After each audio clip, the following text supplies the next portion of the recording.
and ask your fishing vessels to the fishing vessels that are already there and their factories, it means like you are adding more problem. And more problem, more migrants, and more migrants, more death. Because to be honest, all the migrant boats that used to come, not all used to make it to the Mediterranean. Most of the boats used to capsize. Even including me, I lost friends that are very close to me as brothers. They died. Their body was never been found. Still now. So it is strange. I will stop there for now, and then later I will continue.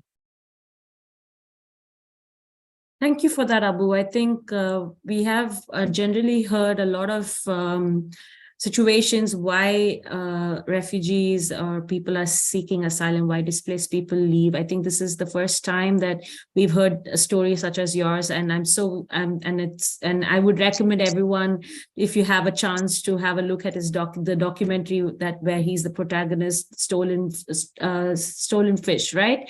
Yeah. So let's move on to Parvana. Parvana, same question to you. What is the activism that you are directing your work towards? What is it that you're fighting for? Yes, refugee rights, but anything specifically that you are working on?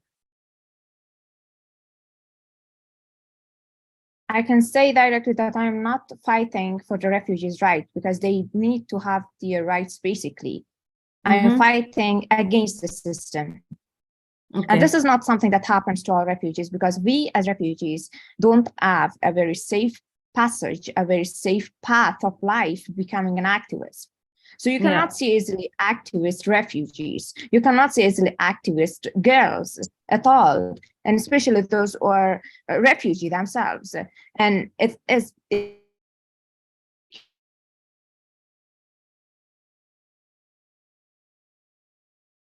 this is what I did. And I was the first political refugee girl activist. I can say that to be an activist and to be a girl and to not have a very formal educational background was not something easy to stand for it. But I knew the system was going wrong. And I knew that there is something to do. And I knew that also by that we would have the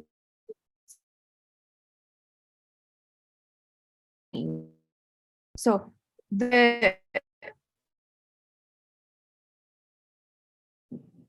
I cannot interpret it, because it already has its own meaning.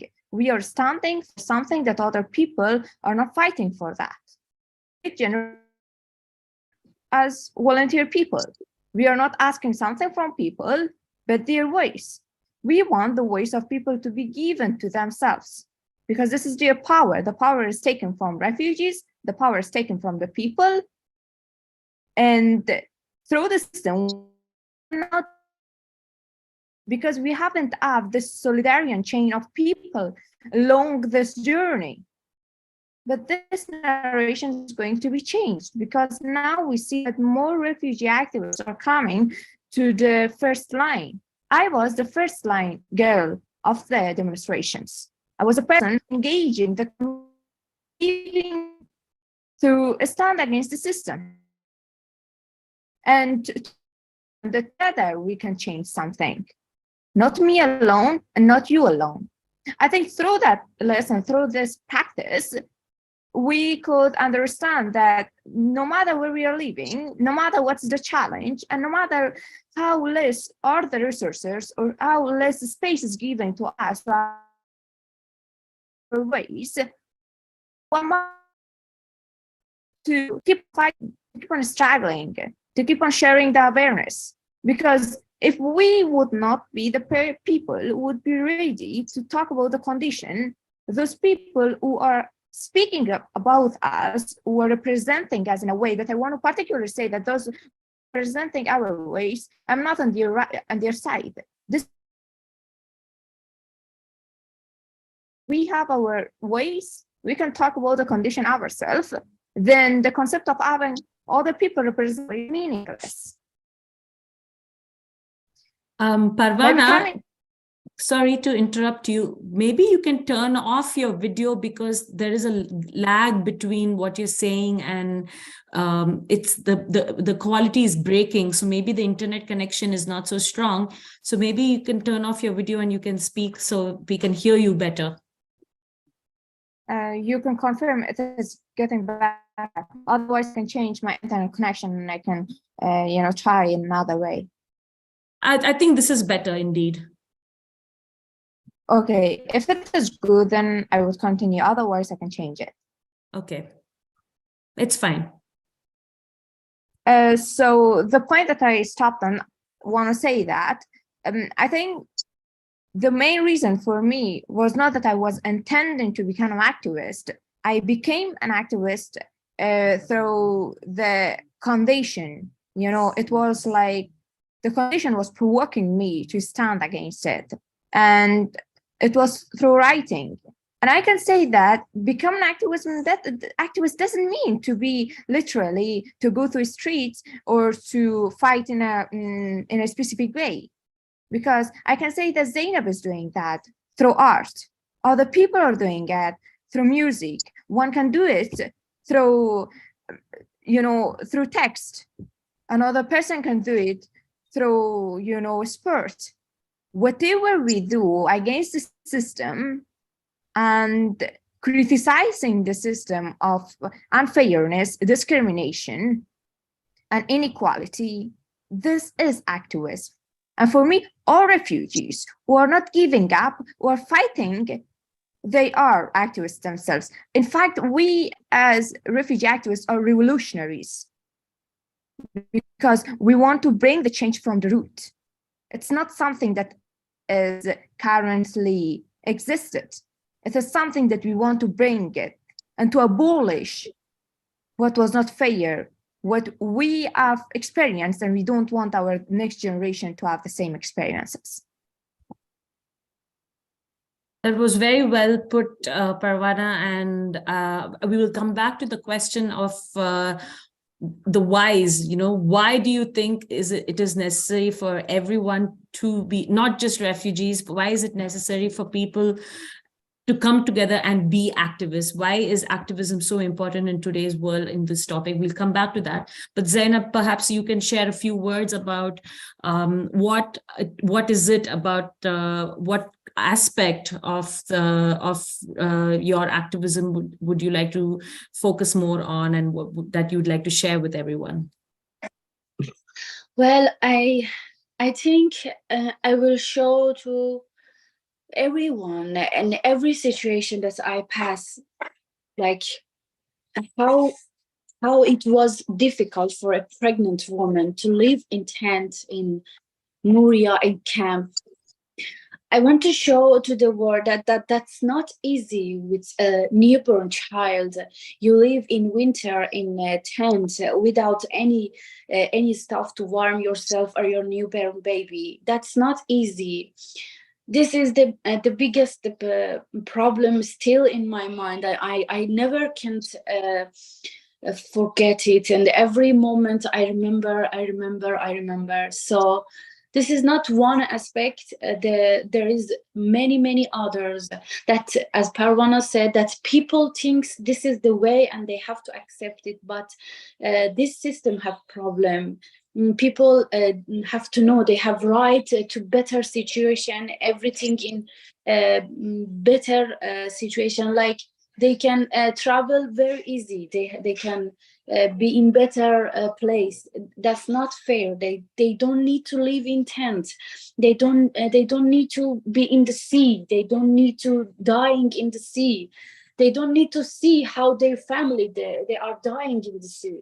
So they have right to better situation.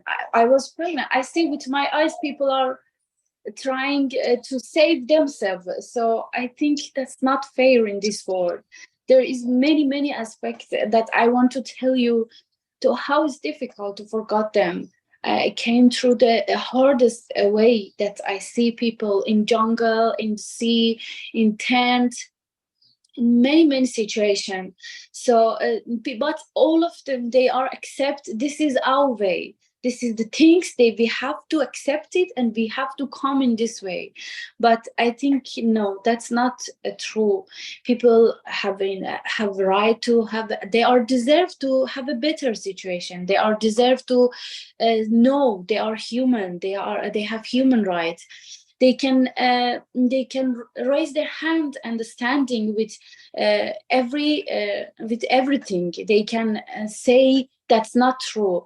They all together have to accept it. They have to be united, and they can change everything as they can make better in every step. But they can still they can don't accept this situation, and they have to accept their human rights. But in future, I will show to my way that I know the many refugees came from this way, from the sea, from walking, from living in tents. How is it living in being a pregnant woman and living in the camp with a small child? I was in a very hard. I don't want to say though that I'm in bad situation, but the system for a refugee, after many years they are in the way, and they will arrive in better place, but still they have to wait for everything. So I think that's too much for a human, that when they arrive to see, okay, everything in change, but you see, no, that's not finished. Everything is still continue for refugee. But I think I can't accept. Why after all the way you arrive and see, okay, everything, you are in better place, better situation, everything in change, but no, and you say, oh, still go and standing with everything. So, but in future, I will do with my art, in professional art, not the doing that I'm doing right now. So slowly, but I will continue with my way. I never forgot the way that I coming, and everything that I saw. I can't forget. I will continue. Thank you, Zainab. I think one thing that we can establish from all three of them is that they have, like every other refugee, have gone through adversities. They've faced challenges. They have faced discrimination. So I want to ask you, in your opinion, the topic of the panel is about resilience, right? So how would you define resilience, and how has it played a role in your journey as a refugee? Would you like to start? Abu, since you're starting anyway. Okay. I'm sorry, if you can define resilience for me, because resilience, how do you see resilience? So resilience generally means like strength, courage, perseverance, and so on. oh, So how do you understand resilience? And but most importantly, how has that helped you as in your journey as a refugee? okay. To be honest, it's very much difficult. Many times, I don't want to remember, the journey that I took to come here, because it is not actually an easy journey. It's super difficult that thousands of people, lose their lives. Because imagine starting from Africa to Europe by boat, not by land. Starting from your hometown, the place that you were born, a very, 20 meters canoe with 129 people, including one girl. Both of you guys are on that boat for 9 days, with a very rough weather, with a lot of cold. Also, in our 4th day, our food finishes. So each and everyone was trying to feed on the small biscuits and stuff that you buy from, the shops or the mini markets before you come. Some before they know theirs has finished. So what you have to do is, maintain. It's scary not knowing that, okay, my food has finished. What is going to happen tomorrow? And I have not yet seen the destination that I'm trying to go. Still now we are on the journey. So with that trauma, sitting on one place, and there are some, almost 90%, sorry, some people were there, they have never been on the boat before. So they were seasick, very stressful, very, very, very weak. That, but there was no choice only for them to come. And after when we reach our destination, things started to change. Our rights were totally taken away from us, which stresses me so much. Because imagine, having to spend 3 days, in the prison, because they say it's the law. If you enter a country, I will not say it illegally, because when you say illegal, it means criminal. So me, I always use the word irregular migration, because each and everyone is free to migrate, my friend, in the world. Because where I'm from, the Gambia, we have, anytime we have our tourist season, even if it is not tourist season, there used to be flow of European countries, Europeans, each and every time they want, they will come in my country and go out without any problem. So when we entered the country, they say we entered illegally. So with that, they have to take us to the prison for interrogation, and so we went there. But the law is, we should not spend more than 3 days there. But people were like me were lucky to spend only 7 days. But some of my colleagues were there up to 1 month and a half in the prison.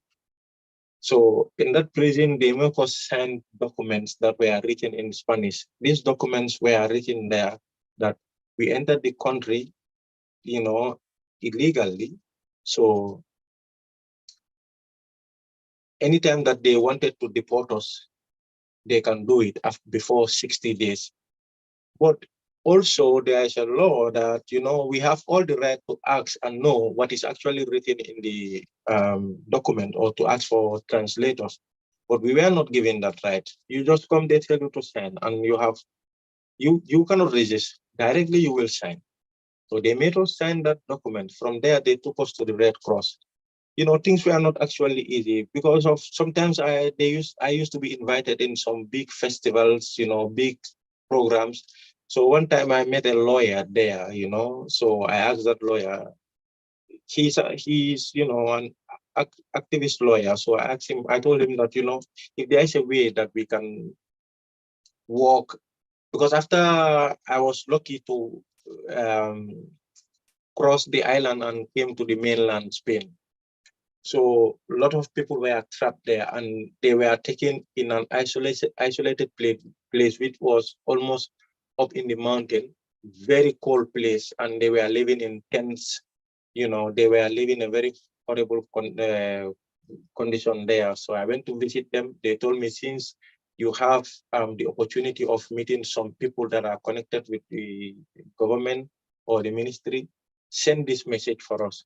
So I went there to give that message. But the reply that I get is that these conditions cannot be changed. If not working, they cannot be changed. Because what we are trying to do is to stop the migration. So to do so, we must make the life of the people that are already in unbearable, so that the ones that are back home can learn from that it is not worth it. After risking your life, coming and also facing this type of situation, it's better that we continue living here.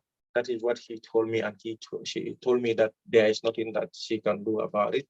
And that is actually those conditions that I was living, eating bad food, not given the opportunity to meet lawyers, or going to the hospital, you have to ask for an appointment without giving you a medication that you will drink to calm your system, until you get the opportunity to go to the hospital, that you have to stay with that pain. So with that, is true. There are that idea that they are putting in us, in we migrants, is because definitely the things that were happening to me when I was talking with the people back home, I tell them the same. I tell them that, my brother, we are facing a very difficult condition here because this is the system that they place and it is still going on and they are still making it worse. So this is why in other places like borders of Poland and all those things cannot be changed. These things are, you know, system that they put. When you come, you will face a lot of difficulties, lot, that some will even lose their life and nothing will come out of it, But it shouldn't be like that. The world should be a place of free movement. Each and every person can move and go to everywhere that she wants. He or she, So Yeah, it is very difficult. it's indeed difficult, and despite that you have made it to Spain, and that's what we're talking about when it comes to resilience.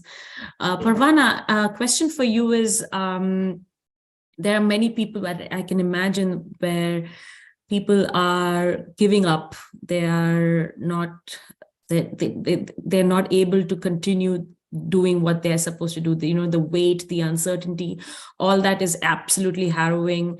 It takes a huge toll on one's mental health. What would you not tell them, how would you help them gain resilience? What are the different aspects of from your own experience that you can give them, that you can advise them, for them to have some faith in order to continue their journey in the hope that they would find asylum in Europe or anywhere else? To be honest, we were not supposed to do anything after finishing our journey, after arriving to our destination. We were not supposed to do anything, but we do this. It is normal. For those that are listening to me, if you're girls, if you're boys, in any gender or anything, I just want to tell you that it is really normal. Will you turn off your video again? There's a lag. Yes, thank you. I would just say that it is normal. If you think that you need to give up, it is not your feeling, because if you add the feeling to give up, you wouldn't start. If you are in this path, you need to continue. You don't need to run. You just need to go on and try to hold more arms with you, because at the end of the line, it is not honestly a competition. You don't want to win it alone.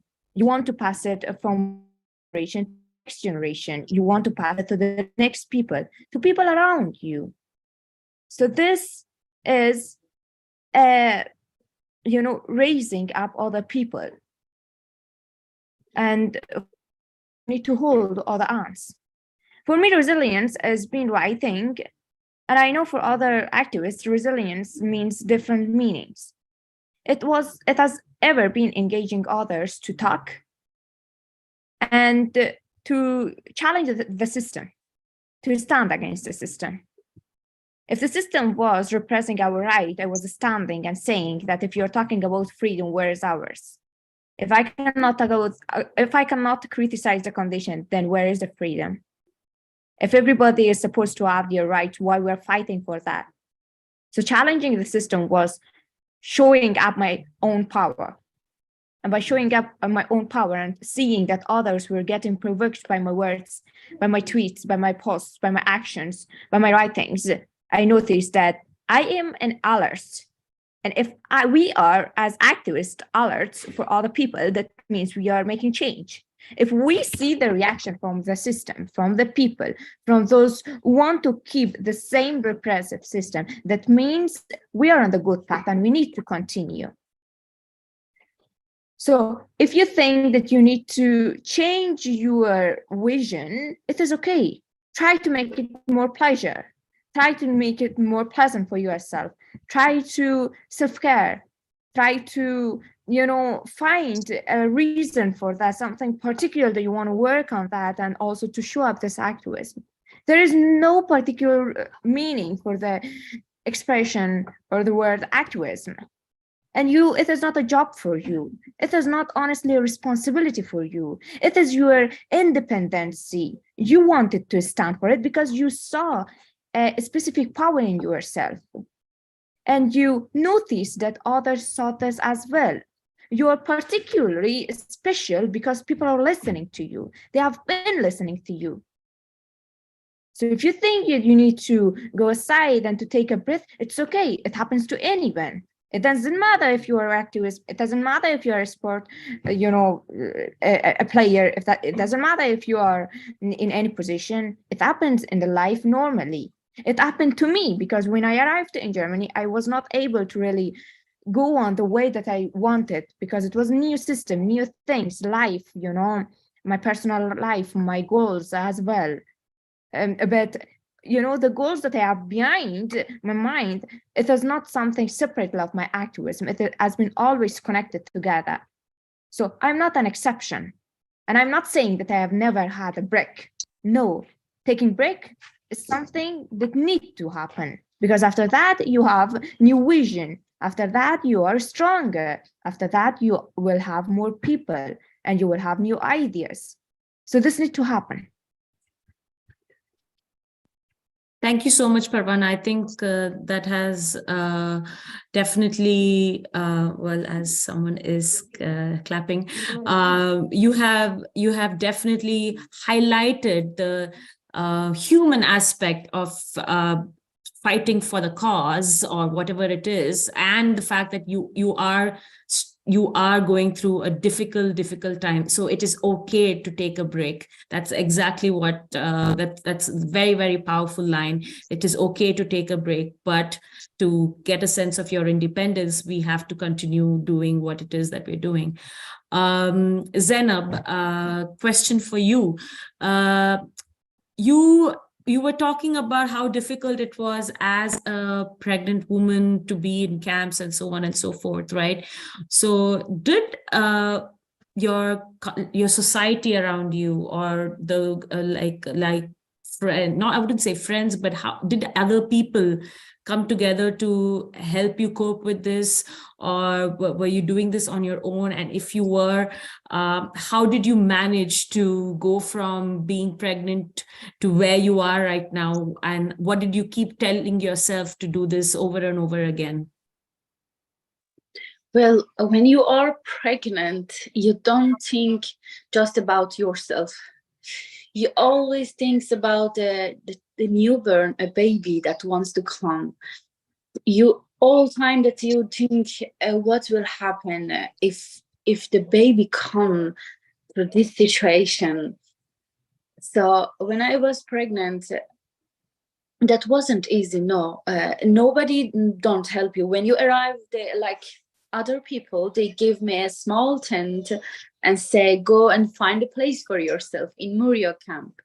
That I was in shock because I arrived from Turkey to Greece in the sea. I was for 1 year, for one night, one day I was in the sea, and the boat wants to come. The boat wants to go down, and that wasn't easy. But nobody don't care about in what way you was. They just told me, okay, you can, this is your house, you can go and find a place for yourself in the jungle. In the camp there isn't any place, and around camp is olive jungles, olive trees. You can go there and find a place and put there. So that was everything. That was many organization inside camp, and all people just laughing. They said, welcome to hell. This word that always I heard, welcome to hell. So I think one day one of my story is welcome to hell, because it was a very surprising moment for me that I've after sea I coming out and I come to the Arab country. So the things that I heard, the people always told me, welcome to hell. So anything doesn't matter for them, just this is your house and go and find a place. So it was winter time and we arrived, so it was very, very storm windy, and they just give you 1 or 2 blankets for 2 person. They don't have more to give you to be safe, or we have to I have to sleep in the storm. in the under of us was stone. You have to put many things to be soft. I think from that moment still I have backache and everything, but I can tell myself, Zainab, you have to be strong because you have a baby. Your baby will come. If you starting to broken yourself, broken your heart, broken your minds, broken your feelings, what will happen to your child? You want to teach her many things. You have to be more than strong. I came here for her. I want to give her a better life that I don't have it. I want to give her better life. So this is the way that we have to continue. So now, if you're broken right now, everything will finish. And nobody in this world don't care about your child. It's just you. It's just you. So I have to be strong.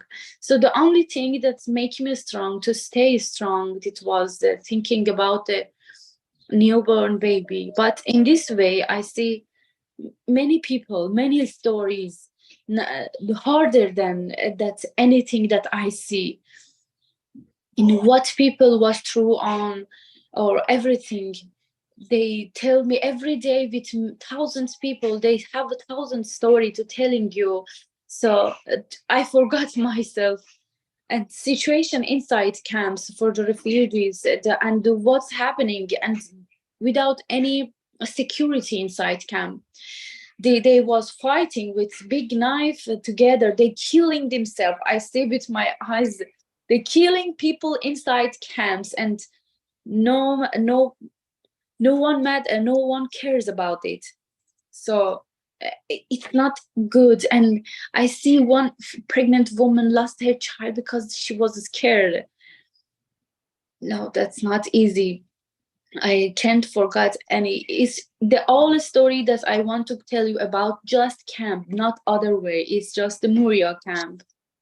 Is that I tell you how this pregnant woman was scared, and then she lost her baby. She was under fighting with the people that they are fighting together, just the culture things, because of culture things. Yeah, culture.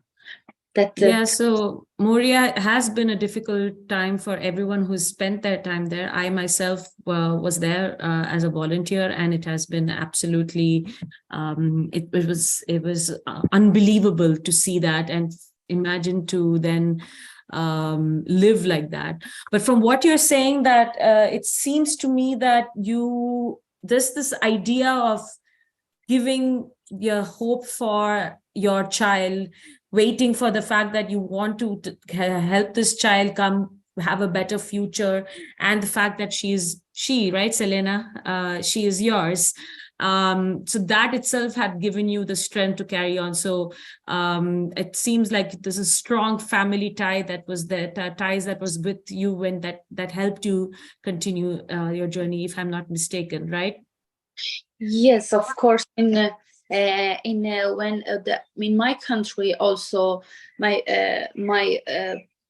family, and this is where they was working with government, and they fighting with Taliban. So this is always they are fighting, and they're standing for the rights. And so my father always teach me that you have to be strong, you have to fighting for the human rights. My father teach me so many things, but I never think that everything he teach me one day will happen in the life and through life, and I will see all the advice that my father told me one day. You have to be strong. What does it mean? Yes, I understand it now. Parvana, I have a question for you. So what role do you think community support and connections will play a role in building resilience amongst refugees? So of course you have your own personal strength and perseverance, but how do you think others can also contribute towards helping you, supporting you, get the best life that you could possibly get in a new country?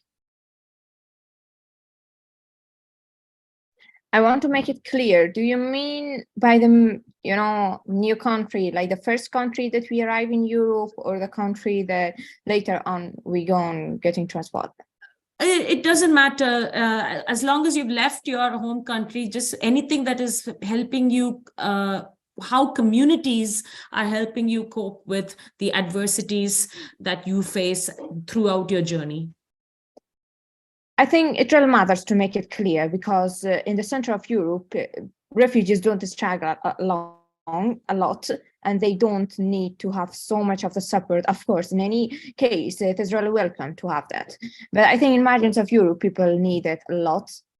It is basically because of the systemic violence. It is basically because of the living condition, the violence that they are facing with. It's basically that I'm not an exception. And I know that many other refugees could become one like me, but the lack and opportunity that I had was that I could make a good connection of Solidarian people who supported me in this way. And you can be sure that many of refugees, that they become like a tree, and they grew up and became a shadow, and they help others, and they become a voice for other people. They could do that by having connections with the good connection with the local community. This helped a lot. It can also happen for those that they are living in the center of Europe, and they could also bring up the same, the same issue, and they could strengthen their power and skills through the connection that they had, the support that they got. The support that I'm saying doesn't really basically mean to be financial support, of course not, but to let them get to know the country, to let them get to know the sources, to share their ways or their skills with their community and their fans. It is like taking care of your new neighbor, taking care of the guests, and making this neighborhood and this integration helps the refugees to grow alone. Was the first time that I really needed to have this support. It was basically because I was standing against the system. And I really needed to be sure that if there's something would happen to me or to my asylum request, there would be people who would help my hands, and to think that and be sure that they are behind me, and they are letting other refugees to be beside me, and they would be there always to show up their support and to declare it. And hopefully they have had, and I am thankful for all the people that they have been standing with me, and they helped me not to find my way, but also to stand against the system as well as so strongly. So this really matters. I mean, Solidarian people, it doesn't matter, even we need to have the solidarity of refugees with ourselves. Like I want to engage refugees, my community, from different communities. I want to have their support. I want them basically to support themselves, to honestly believe on their power of their ways, to believe on the way that they can make change. And the things that we couldn't, let happen in our country, with this solidarity, we can make it happen here. So this struggle is a constant struggle. Like the struggle for freedom is a constant struggle. And I believe that I am on the shoulder of my grandmothers, of my sisters, that they are not fighting anymore. Those that they stood and they have shared the sources with me, of the books that have been written about this way, of the films and documentaries that existed, and the resources that I can learn and I can get and I can learn from them. So I will be one of them, and the next people will name me, and I hope for it. And I hope that I will be a good inspiration for them. And basically because I have inspirations in my life. So this change needs to become stronger, not to get broken. That's very, very well said, Parvana. And one thing that I've always taught or learned about and experienced in terms of what others tell me is a sense of community identity that people when they're facing adversities together, they come together, and there's this very strong sense of identity that will help them go on. But I'm going to change the tracks a little bit, and each of you have engaged in some kind of an artistic endeavor to bring about the awareness raising, or however it is that you're doing. So Parwana, you and your poems and your stories, Zainab, you with your art, and Abu, you with the documentary. Maybe you could share a little bit about your experience and about the, for example, Abu, let's start with you, your experience being part of the documentary, and what is it about the documentary that you really enjoyed being part of, and if you were to recommend this documentary to someone else, what would you say? Why is it important to watch this? Okay. First of all, I have to thank the director, because without him, this documentary wouldn't be. And to be honest, I'll be honest, this documentary is one of the best things that have ever happened in my life, because I think without the documentary, a lot of people wouldn't have known me, or know that I'm an activist, or recognize what I'm actually doing. Because in Europe here, okay, I'm also trying to fight for the refugee, but mostly what I'm fighting for is the people of my country, the local fishermen, because I love my country very much, and I wish to go back one day and continue what I was doing, because I love it for so much. I'm from an ethnic that are fishermen, so I was born as a fisherman. So the director came, he heard about it, and then through a connection with my brother that was living here in Spain, he then reached to me in the Gambia. And, she came, we talked, and I explained to her my experience. And what that I told her was, convinced. And then she told me that, okay, I will love this to be filmed, and then everything was explained, so we did it. But thanks to this documentary that, today, it is a very famous documentary that as I told you, I've been invited to places and places and places, and also raising awareness. Any place that I go, there are thousands of millions of people that I haven't know exactly what is happening in Africa, not only in the Gambia, but in West Africa in general, how, the Chinese especially are, fishing in the Gambia and other countries, not only fishing, but, collecting our natural resources. For me, it is like recolonization of Africa, because they have already dominated Africa. So my best experience was, and the thing that is so much funny to me, there's a part in the documentary where I say, things are very hard and difficult to me, that I am even thinking of selling my boat and then, using this irregular migration to go to Europe. So in just a couple of months, that came to reality. I happened to sell my boat and then join a boat to come to Europe. So that is one of the best experience that I had in the documentary. And, for me, the documentary is a success, because because of the documentary, a lot of people are actually knowing what is happening, not only in the Gambia, but in West Africa. Yeah. And I thank the director very much for that, who is Gosa Juszczak from Poland. She is also a very big activist. So because of her activism, she know that what actually is happening in West Africa or the Gambia is not right. So I must go there and try and document it.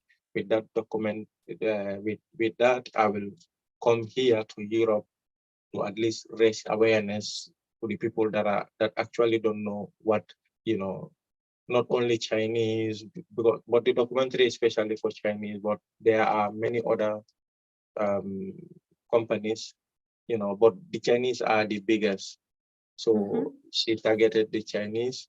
So he came and then tried to raise awareness. And I was there as a protagonist, but I didn't know in the future that I will also be part of the people that will be raising awareness in Europe as an ambassador of the documentary Stolen Fish. Yeah. Thank you so much, Abu. I think one important aspect of this documentary is that there's so little information or so little awareness being done amongst people coming from different countries in Africa. And I think as you just mentioned, that the fact that the story was amplified based on what's happening in India is really important. So I would again recommend others to, if you have a chance, just go look into Stolen Fish, and then you'll be able to understand what Abu is talking about. Zainab, let's come to you. You have used art and paintings, right? So what's the process? What inspires you to make those paintings? What's the general theme of it? How do you, I mean, do you just suddenly sit and start painting, or do you have the frame of thought or train of thought? Or just curious to know the process that you are involved in when it comes to your art. Yeah, it wasn't suddenly. It was in my thinking, but because I like drawing. Before, I always drawing in my country. I always drawing whatever I like. I always have a small book and notebook, and always drawing it. In Moria camp, when we go everywhere, people give us an appointment for every stuff that you have to go to that place. In Moria camp, there was another place. It was a Hope Project. It was in front of another camp in Lesbos, Iceland. So in this place, there was a big course, and a lot of the other course for refugees. When I saw them, I said, how can I come here? I was surprised and see, oh, how is it possible in this Iceland? There is many refugees. How they come here? When I talking with my husband, then there was a man in outside. It was Philippa and Eric Kempson. They was the manager for this place, and they see me and they heard me. They heard my voice and they speak with me. Do you like if you want to come to our class and in our place, you can come here. Because you are pregnant, we can give you bus cards, and it's very easy for you from camp. Every morning you can come here. Here we have food for you, breakfast and lunch for you, because I couldn't eat anything in the inside camp. There wasn't. It was for breakfast. You have just one chocolate cake. And in the lunch, their food have bad smells. And during this time, I couldn't eat anything inside camp. And that money for us, it's take 1 or 2 months to then. I can't eat anything. But this place come inside my way, and they told me you can start painting here. It was like a dream. How? Oh my God! And I told my husband, and he said, "Wow, it's very good. It's perfect for you. You can come every morning here. I can be there till afternoon." The problem was that I was pregnant. I couldn't sit a lot. I was there until afternoon, till lunch. After lunch, then everything was very good. The people there teach me how to use colors, acrylics, or oil, and everything, and canvas. Before that, I never used canvas and the colors for on canvas. Before that, I just drawing. When I drawing there, they said everything is good and okay. So, and then I don't know how to sell the painting, because this place, they have wall to sell the painting for other people, that they're for visitors or everything, and the money is for refugees. My problem was that I didn't know how to sell it, how to start it. And then I know Anna Albus and the internet, on Facebook. Then she told me, why you don't make any social media for yourself? Why you don't have any Instagram? Why you don't have any Facebook? Then I make it, and then I made everything. And then she introduced me to her friends, and many people know me. So it's a start. It was a start to sell painting through the social media. And also when I see the people, they like to see what I was through, that what is my story.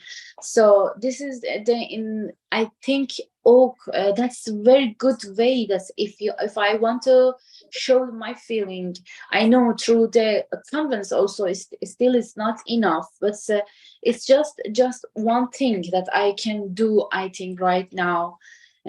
Putting my feeling inside canvas, and the people see that, and they thinking, maybe they a little bit they understand, because that's not easy if you want to just with seeing something that you understand the hard situation. No, you have to see it, and then you can feel it. Is there anything that you're working on right now? No, right now we are moving from one city to another city. And then, as I told you, there is many situations, but I'm still strong. I know everything gets better. I'm still powerful. I'm still full of energy to starting my way. There was many problem for the house that the electricity get damage, so they move us in another house. We have to move again. We don't know our house get correct. So many situations still continue for us, but right now, no. Right now, I'm just passing this situation to make another house, then start again. Great. Thank you so much, Zainab. I also remember your painting. Was it the Night Walkers? Is it? Yeah. Yes, it's about how your experience in Iran and the journey of refugees who are doing. So if you guys are on Instagram, I have posted that painting as one of the posts, so you can go have a look. Parvana, perhaps we can delve into your poetry writing. It started off with poems about Moria, and right now you have a new book that's out. So maybe you can talk a little bit about that.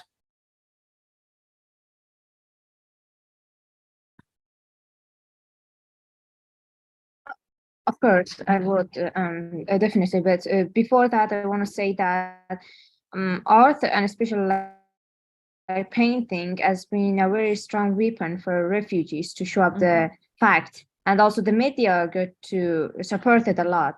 So for all the artists, I would like to encourage you to show up the condition more, like what Zainab has been doing, to illustrate the fact, the condition, the journey that we have been through.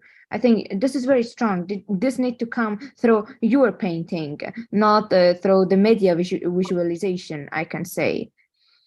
About my poetry, honestly, I want to say that activism is something that people definitely they would define it as something really hard, something really serious, because we are marching, we are demonstrating, we struggle, of course, and we stand against the system.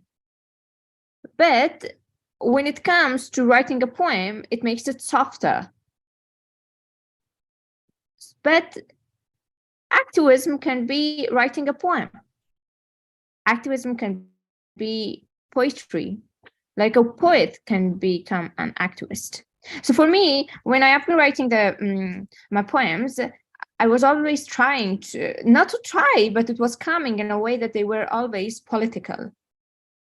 So if you read my new published book, the name of the book is We Will Fly Higher.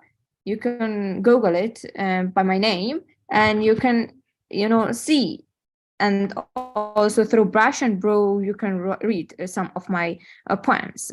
So in this book, you will read most of political poems that is taken from a specific situation, a scene, something that happened, something that I saw, something that I experienced, and I formed it in sort of like a poem. There are some poems that I really liked a lot. I can just name them, like the poem that says The Displaced, it is my favorite one. The poem that says My Homeland, it is my favorite one. And most of others. And they have been read by many other refugees when they have had exhibitions, programs, plans, or, launch of their films, short films and ceremonies or so on. They have been using this. And I'm really happy because I want the poems to go not from through a book to from end to end, rather than from person to person. For me, it is enough if one person would read or would have in mind only one verse of my poems. It is really enough for me. I think I am going out of the question that you asked me. So let me get again on the point. No, that's fine. We were just curious to know about the process that you embark on when it comes to writing your poetry. And maybe at the end of today's lecture panel, you could read out one of your poems. I think we would love to hear that. Something. Speaking of art, I don't know if Abdullah, can you hear me? Are you there? Because Abdullah was supposed to Yes, join. hi. Can you hear me? Yes. Is there an option for you to turn on your video, or is that not a possibility? Actually, I have no electricity and it is very Okay. dark, so I think it is better to keep close Okay. and So talk. Abdullah, maybe you can briefly just tell us about your background. And what Abdullah does is he uses photography to raise awareness about the situation of Rohingya refugees. Rohingya refugees are those fleeing Myanmar from persecution, and he's currently in Bangladesh. And you're in the camp in Bangladesh, right, Abdullah? Yes, yes, Is it Cox's Bazar? yes, Cox's Bazar, Bangladesh. Cox's Bazar, right? So that's where he is. Yeah, can you just share something briefly about yourself and talk to us about your journey that you started with photography and how that has helped you develop into a photographer, develop into someone who wants to use this as a means to raise awareness. How does it impact society? How does it impact your community? Perhaps you can share a few words about that. That would be great. Okay, thank you so much, Sindhuja, and all of the participants who join us here today. I am really glad to be here and talk about the Rohingya, about our life in the refugee camp. So I'm Abdullah and I was born in Myanmar in 1994. Before I born, the genocide, the process of the genocide already started. And when we were a child, and at that time our parents were suffering through the discrimination and persecution.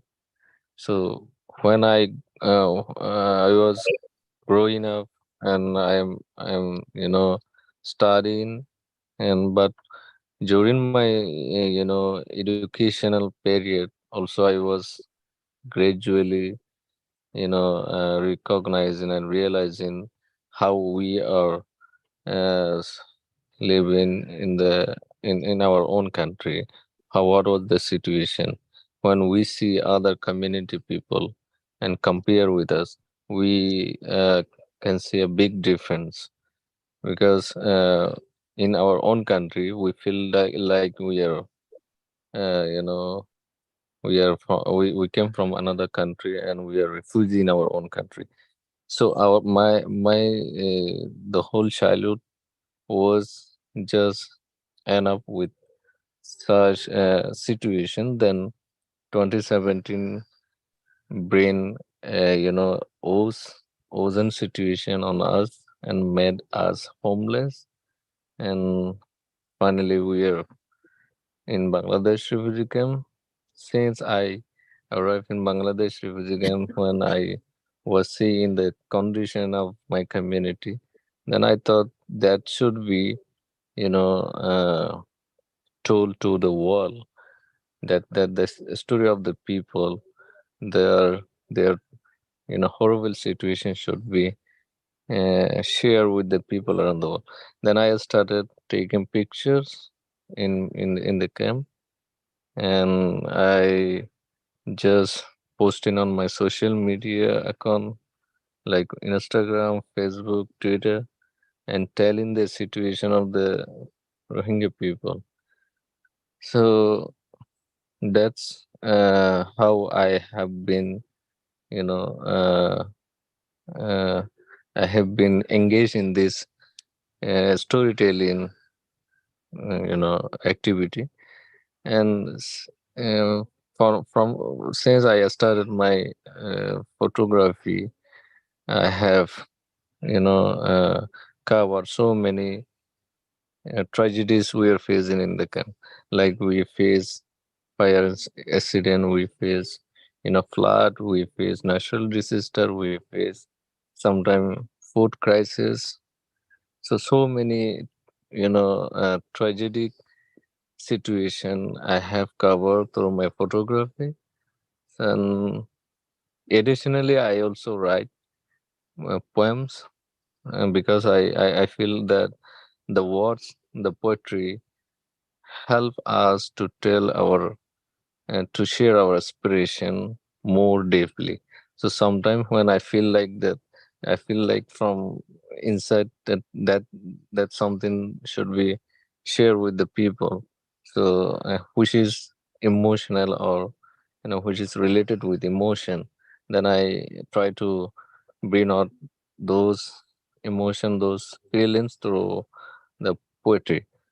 So, but the mostly I do is photography. Additionally, I also write poems, and also sometimes I do some documentary videos. Last year, I participated in an international art contest in Geneva as a minority artist. Then I won the contest, and I was awarded. And I was also invited there to participate the event and take the award in person, but I could not able to fly there because of the as I don't have any document that could allow me to fly there. Also, the Bangladesh government does not allow any refugee to attend any event abroad. So I lost the opportunity, but somehow I have received the award here. And also recently, I was also awarded by a Bangladesh Press Photo Committee as a Rohingya photographer. So, and this is my story. Thank you. Thank you, Abdullah. Maybe you can write on the chat where people can, same thing for Parvana and Zainab. Maybe you could write on the chat how people can follow your work, where they can follow your work. And I think that they'll be very, very happy to do that. We need to Sure. be winding up this session right now. One of the things that I would I would imagine is that, and something that I noticed when I was also at the camp meeting with refugees, is the sense of not being able to do anything. And I mean, like, you know, someone would have been an engineer back home, but all you're doing in a camp is sitting and waiting for your asylum. And that itself can be such a deterrent to one's resilience, one's mental strength and courage. And so my question to the panelists would be, how do you overcome that? Because, you know, you need this, you have all gone through that phase. You've all gone through the phase where you're just sitting and waiting for the asylum. Parwana, I remember you were not able to study and you wanted to do that. I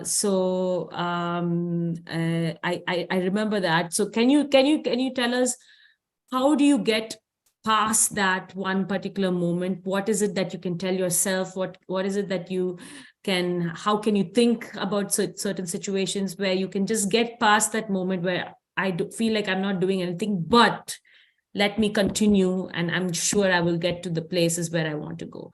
So is just something very quickly, shortly, if there's something that you guys would like to share, that would be great. Maybe Parwana, we can start with you today, this time. I can say that it is not such an easy question. Really, because I would take the chance to answer any other challenging questions rather than answering to this question, because it is about the life of people, and I cannot put myself on the shoes of those who have felt themselves powerless. I cannot do that. I mean, basically, maybe I don't have the capacity to do this.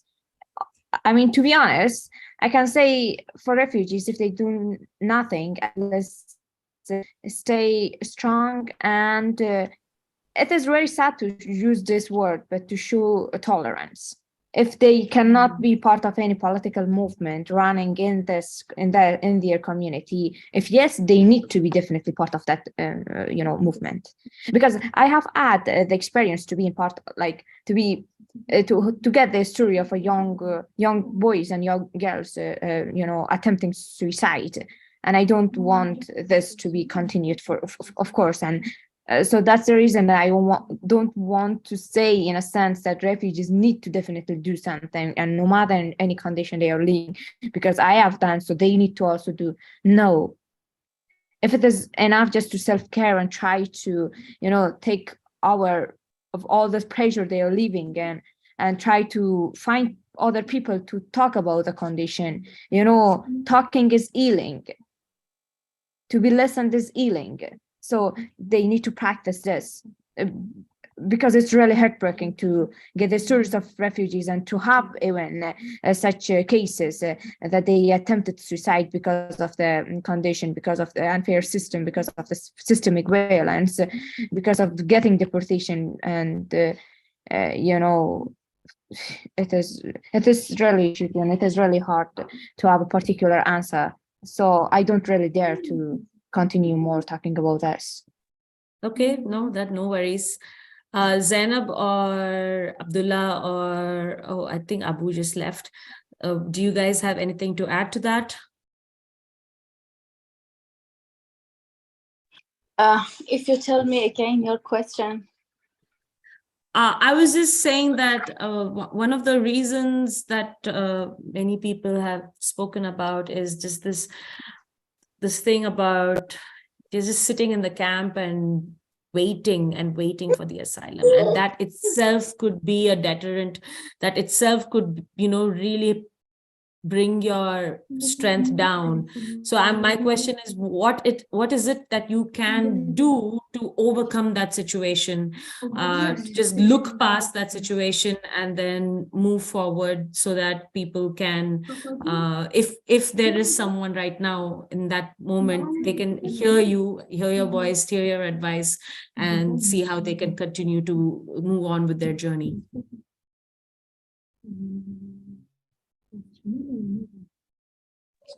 I think in this way, you have two options. When you are in a situation and you are faced with a situation that you can do something, sometimes you can't do something. There was a situation that in the midnight in Muria camp, that all people come into our tent and say, just run from your tent, just left here because people, big knife, they're attacking people, just left your tent and go. In the midnight, when there is a huge of people and you don't have any choice, you have to do something, you have to save yourself, or you have to stay and fighting with them or stand with them. I think this is different, and I see many situations that when I see many people that I can do something, I can go and speak with organization or many people. Can they have something? Can they do something? We can speak together and give them strength, give them hope. But sometimes when you don't have any choice, you have to continue your way and save yourself. I think I was in this situation. I see the people dying and going speak with police, and I told police the people dying and these people that die, kill them. They are there. You can arrest them. You can take them. They say it's okay. We will speak with them. We will talk to them later. Or the process is longer than this woman. You can go. Just go. Or when you see a bad situation where a pregnant woman or other people, when you speak with manager, they say, just sorry, just I'm so sorry, we can do something more. These words are continue about some people that they need the more strength. They something that have to come. Some all people don't have enough strength. That's maybe your word or your everything, your activity or everything from your heart can help them. Sometimes when in the midnight, when I have to run, I can't do something more. So just running and can't do anything. I see so many people, they can't running. I can't stay in my way and to go. I was pregnant. Two other people took my hands. I want to help all of them, but also I wasn't able to help all people. That's so bad feeling that you have, and then you see you can't help other people, but you have to continue. That's a very bad and so disappointing feeling. But you see, you are running, you are continue with others' help, so you have no choice, just continue. So one of the take-home messages is, I guess, when you are in a situation where you are just waiting, and let's see, for your asylum, one thing you can do is probably volunteer within the camp situation, or just do anything that can keep you busy. And I would imagine that might be really helpful. We would have to wind up right now. So I would like to thank our speakers a lot, very, very much. Parwana, thank you so much for joining us. Zainab, thank you so much for joining us. Abdullah, I know your internet connection was not so good, but we still got to hear your story. And Abu, who had to leave, thank you for joining us. And Sheila, yes, this is being recorded. I will now post the link to the YouTube recording. So if you would like to share this panel with other people in your social network, please feel free to do that. I have just sent everyone in this chat the link to the YouTube recording. So thank you again so much. Tomorrow we have another panel discussion. We will be speaking more from the context of the psychological aspect of resilience, the systemic issues when it comes to resilience, how mental health is also being used in resilience. And we will also have journalists and activists who are speaking from the perspective of not being a refugee, but how they can also help support the refugee community. So thank you all very much, and I hope you have a good evening, and see you tomorrow. See you. Thank you. Bye.